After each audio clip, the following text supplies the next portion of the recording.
I came into this world on a hot Wednesday afternoon in the middle of a raging civil war.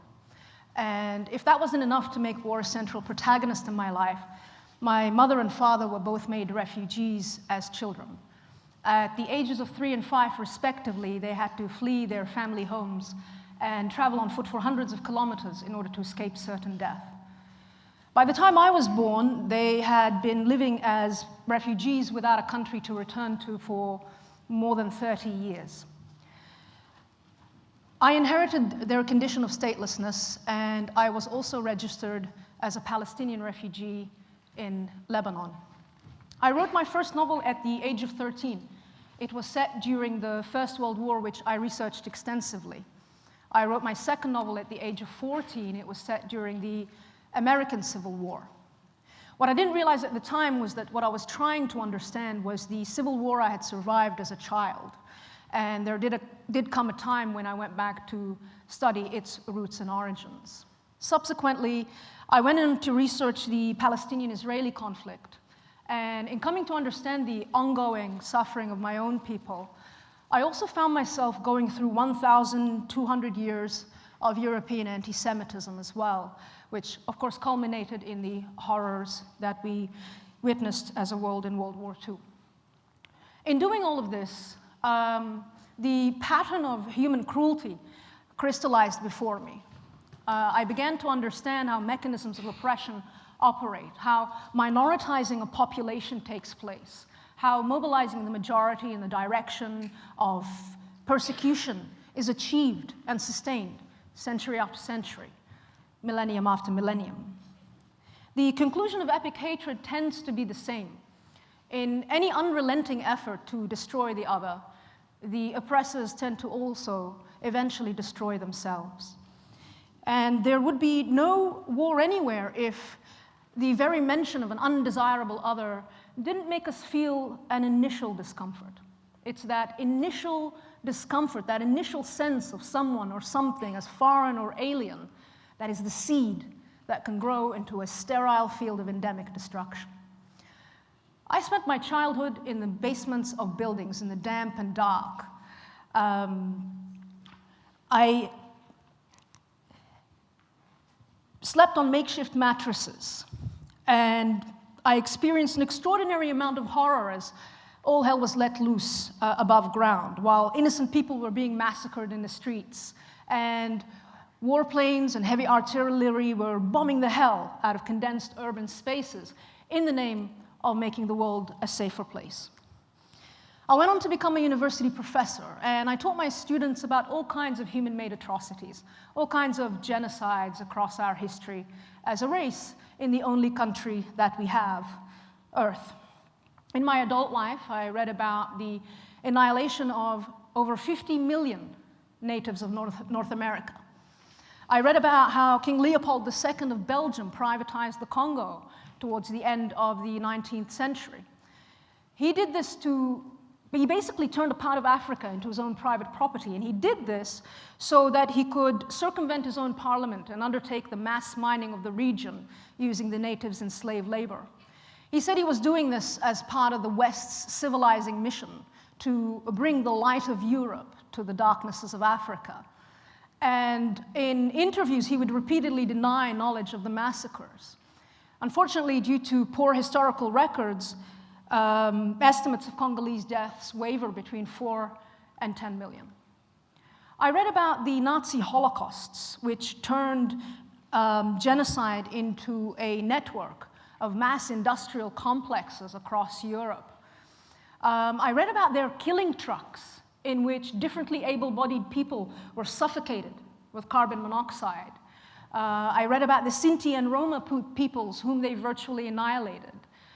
I read about the communist insurrectionists and some 100,000 homosexual men who were persecuted under the Nazi penal code of paragraph 175 and who were processed through this unfathomably calculated machinery of annihilation, along with 2/3 of Europe's Jewish population.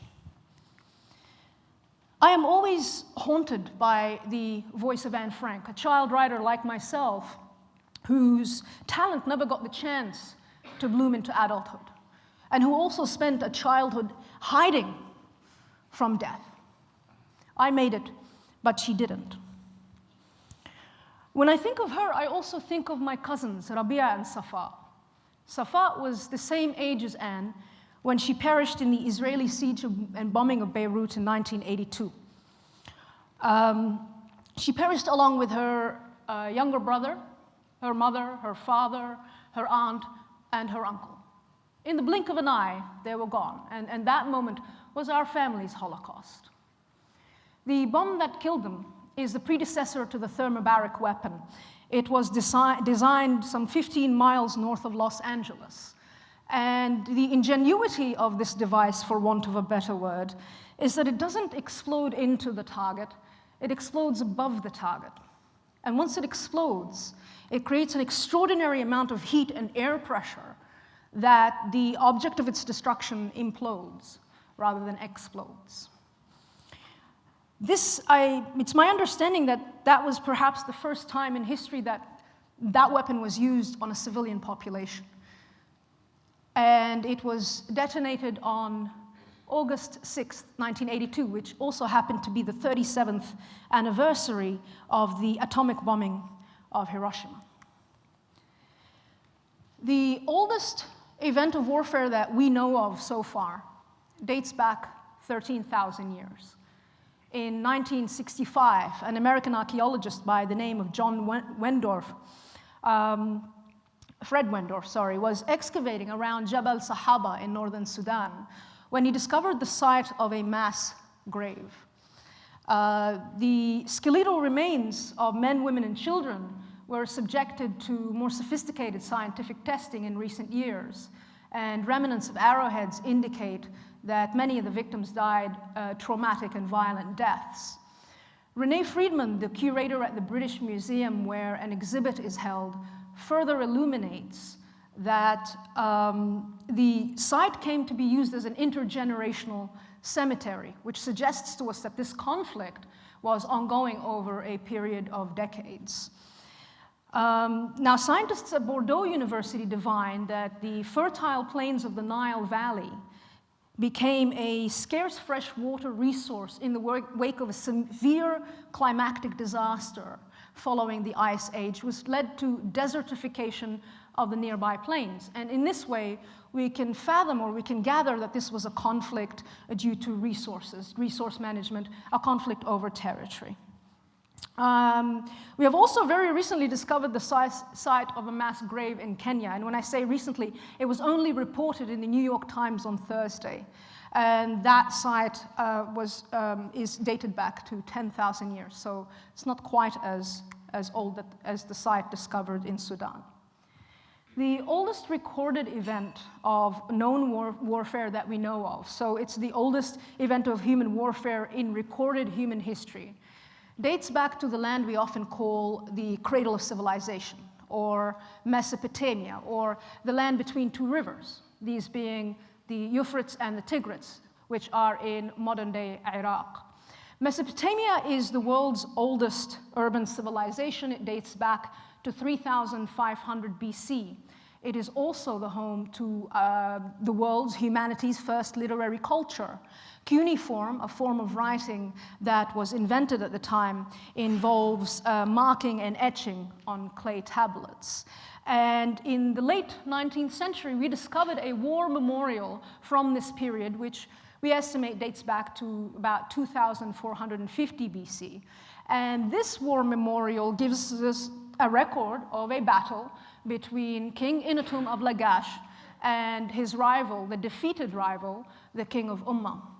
And according to the victor's version, this was a battle to determine borderlands and to see who gets to basically have dominion over the prized fertile plains in the region.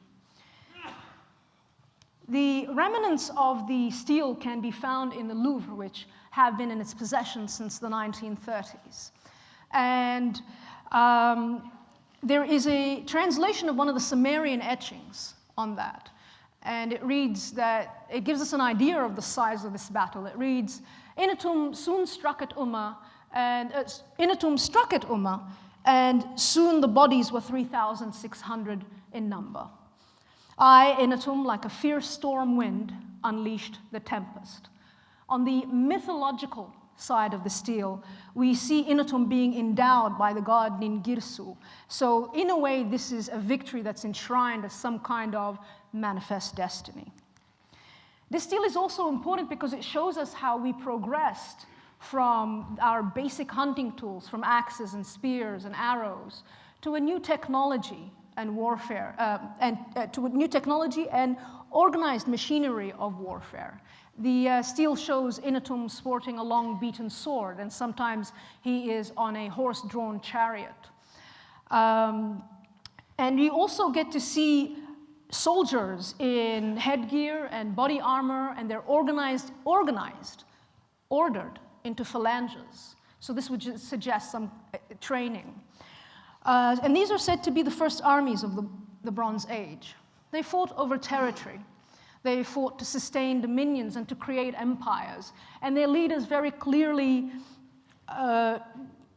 used their local gods and invoked notions of manifest destiny and divine providence in order to mobilize their local populations. It wasn't until millennial China that warfare technology kicked into a new gear. It was in China of the 9th century AD that we can see the birthplace of modern warfare. We go from the mechanical technological sophistication of warfare machinery. So we go from the catapult as an example of that, to explosives and to chemical reactions. So we go from the catapult to gunpowder, gasoline flamethrowers, land mines, rocket-propelled missiles, even a kind of semi-automatic weapon, a reloadable bow and arrow magazine. All of these were weapons of warfare in millennial China. And here we are, some 70 years from the development and the deployment of the world's first atomic bomb. Here we are in the age of electronics, developing and devising pilotless planes, so that no one should have to commit suicide after dropping an atomic bomb on a civilian population, instantly killing 800,000 people, and a further 100,000 by radiation days later.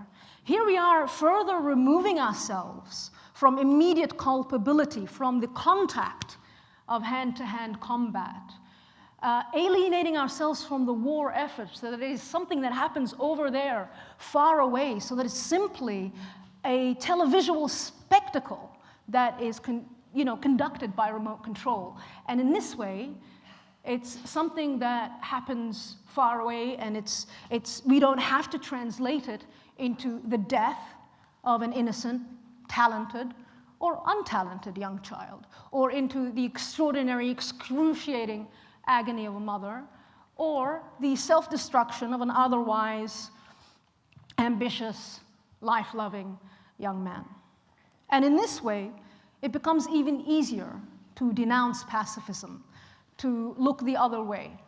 But more dangerously, it becomes easier to paralyze the neurological growth of empathy. And empathy is what we need in order for the history of the future to start to read differently from the history, all of the recorded history of our past. There are root causes for war. The most common of these is certainly one of resource management, and it's the one that activates the fear centers in our brains. It's the one that says that we live in an insecure world, that there's not enough, that if I don't protect what I have, it's going to be taken from me, that let me just kill you first in a preemptive strike, just to be safe, and I might just have to kill you all just to be safe.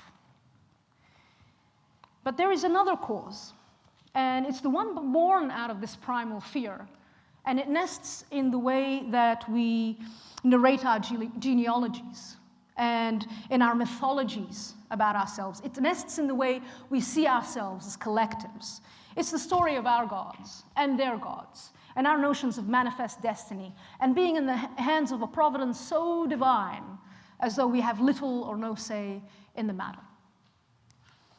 Our traditions give us something larger to connect ourselves to. To shed these narratives about ourselves is a frightening prospect because it leaves us naked, stranded, without millennial identities, without histories that connect us to ancestry.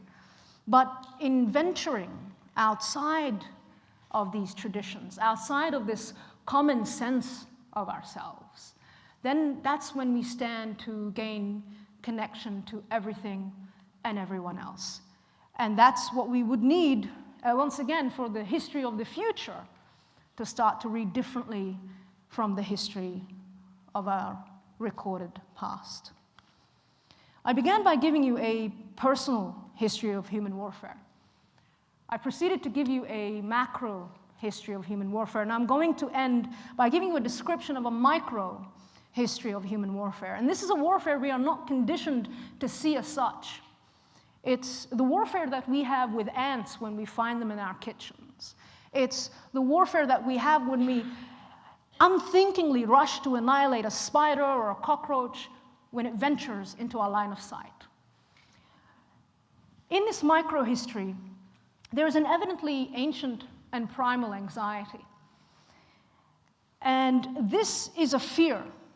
It is that initial discomfort that I spoke about in the beginning. It's that initial sense of something or someone as foreign or alien and therefore threatening that, if not annihilated first, is going to overwhelm, take over, annihilate us. It's that fear, that initial discomfort, if it's not fear, that is the seed of destruction. And I do want to tell you, I'm going to say something to you that my parents must have told me hundreds, if not thousands of times throughout that traumatic childhood of being in bomb shelters. It was wiser than it might at first sound. Don't be afraid. Don't be very afraid. History doesn't change the world. It simply describes it as it is. But in describing it, it allows us to begin to glimpse alternative ways of seeing and alternative ways of being on this island in space. Thank you.